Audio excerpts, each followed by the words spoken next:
All right, so today we have a couple of updates on some big Nintendo Switch 2 releases, and we also have a developer spilling the tea that, well, most of us knew if you've been watching this channel for a very long time, with some potential concerns about the Nintendo Switch 2. I don't think this is going to be a negative video because I'm going to be offering my insight on these things. Yes, I do have a bandage around where my veins are because I just had blood work done this morning, and I don't like having blood work done. So hit the like button, subscribe if you're new to make me feel better. Without any further ado, let's talk about what is happening. And the first thing we have to talk about is an unfortunate delay. Unfortunate, I don't know, for maybe some people, but Borderlands 4 has been delayed somewhat indefinitely on the Nintendo Switch 2. A tweet went out from the Borderlands people talking about this, saying that they are planning on releasing the Switch 2 version whenever cross-save functionality is implemented into the game, so that way people can, use a PS5 or an Xbox or a Steam file and then use that save file on the Switch 2 version of the game to play the game on the go. And there are some people that are disappointed in this. I'm honestly not the biggest Borderlands fan in the world, but when you look at Borderlands 4, I mean, it hasn't exactly been like the smoothest rollout for the game. Now, you can find some people that absolutely love it, but a vast majority of people seem to have things like optimization issues, performance issues, frame rate issues, graphical glitches, and stuff like that. Even though good old Randy will tell you that the game is running smooth as silk on everything, people with high-end PCs are struggling to run this game at appropriate frame rates that are supposed to be offered within the game. It seems like this game hasn't exactly been a very smooth launch to begin with, and if you compound that with a version of the game that's obviously not going to have all the graphical bells and whistles of what the game is supposed to have, even though it doesn't have it on the other platforms, who's going to buy it? That's really what it boils down to. If you're releasing an inferior product that's inferior to what is already inferior, who is going to want to purchase this game?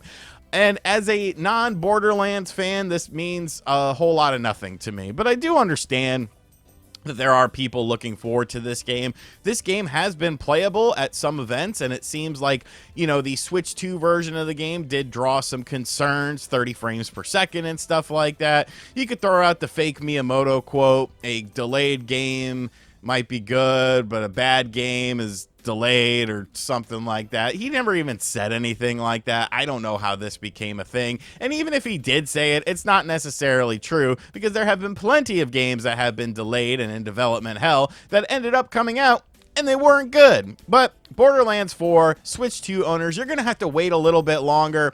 But you probably should wait indefinitely and probably not pick this up. But who am I to tell you what to do with your hard-earned money? Now, something that is a positive when it comes to Nintendo Switch 2 news and third-party developers, boy oh boy am I looking forward to this information, Resident Evil 9. Now, of course, we learned during the last Nintendo Direct that Resident Evil 9 coming to the Switch 2, and I think this is something that is very, very cool. This game is using the RE engine. We've already seen one game with the RE engine, that of course being Street Fighter 6, that looked and performed great on the system. So I want all the RE engine games. Give me the old stuff too. I don't care. I know they're doing 7 and 8 as well, but what about 2, 3, 4? Give me all the goodness from the RE engine on this system, because the system is clearly capable of being able to run these games. But Resident Evil 9 is of course a higher end game, a game that is being designed for the current generation of systems and also coming to the Switch 2. Well, if you're attending Tokyo Game Show, which I don't know how many people like watching my videos are going to Tokyo Game Show, but if you're going to Tokyo Game Show, you will be able to play Resident Evil 9 for the Nintendo Switch 2 on the show floor. There is going to be a demo station for the game. So maybe Switch Force just got mixed up on it. I mean, he said it was going to be at Gamescom. Now it's at Tokyo Game Show. If you want to give him a W on that, you might have to. But this game will be playable on the show floor. And I'm very, very curious to see this, because if this is in like the same realm as what you're getting on the PS5 and the Xbox Series, if this is a situation where it's like, look at Street Fighter 6. You know, I don't feel like, unless you are a World Tour fan, because World Tour does run at 30 frames per second, which is kind of the story mode of the game, which personally I don't really care about. I do know people do enjoy that, but when you're talking about the actual fighting mechanics and the fighting gameplay, you know, I think you could put it up toe to toe with those versions of the game, and it still looks and performs very well. If this is the kind of situation that we're going to have with Resident Evil 9, not like a half a frame rate situation, or, you know, degraded visuals to the point of where it looks like a completely different version of the game, I think this is going to be a very attractive purchase for me on the Switch 2. Now, of course, I'm going to buy it on the Switch 2 regardless of anything, because I mean, people will want to know how the Switch 2 version of the game runs. Maybe I'll try to get a review copy of that. Capcom doesn't seem to hate me like some other companies do, but I'm excited for this. I'm excited to see how this game looks and performs on the show floor, because obviously people will sneak some videos if they're not allowed to film them, maybe get some screenshots as well. So I think this is very cool. I'm really looking forward to seeing more from this game. I wonder if they're going to have kind of the Leon portion of the game as well. Leon, and I hope that is in the game. You know what? Put Salazar in the game.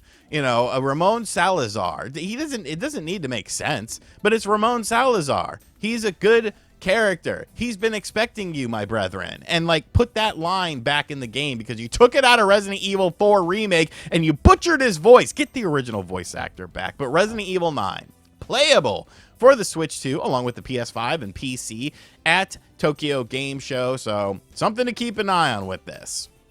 And finally, we do have a little bit of a concerning situation. Now, granted, like I said, developers that are talking about this, they're not necessarily telling us anything that we didn't necessarily know if you are an RGT85 viewer, but maybe you're new to the channel, maybe you missed those videos, so we're going to go over this as well. A recent Bloomberg article went up from Mochizuki, who, you know, some people hate Mochizuki because of the whole Switch Pro situation. I'm still in the camp that the Switch Pro is real, like, and COVID messed it up. It kind of makes perfect sense. It was just horrible, horrible timing, and I wish the damn thing would have came out, but your mileage is going to vary with that. If you completely disagree with me, trust me, I completely understand.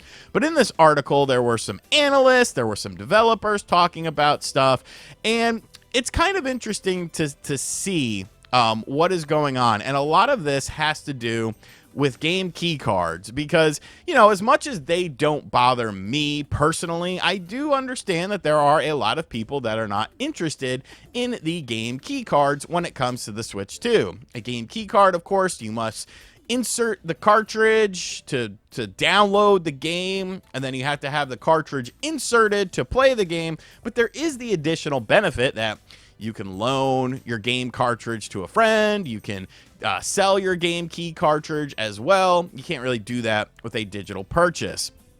But many people, according to the article, I should say, are not seeing the justification for the game key cards quite yet. One of the analysts said, the key card feels rather half-baked as it combines the drawbacks of both physical and digital versions. This was according to Morningstar analyst Mr. Ito. I'm not going to try to say his first name.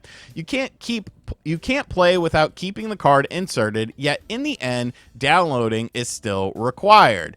Now, I mean, yes, and, you know, this has been brought up to shareholders during a shareholders meeting, but nothing really came from it. But what was more interesting is kind of the developer situation, because in this article, it was pretty much confirmed what we have been saying this entire time, that there is only one cartridge size for the Switch 2, that being a 64 gigabyte cartridge, which for a lot of modern games and bigger games, you know, that's not going to be enough room unless they want to compress the hell out of it. And for a lot of indie games, yeah, it'll fit, but you also have to justify the cost of what a cartridge costs versus what a Blu-ray disc will cost. And that's why I think you're not going to potentially see as many indie releases on the Switch 2 unless they can use a Switch 1 cartridge and then do a Switch 2 update that you download.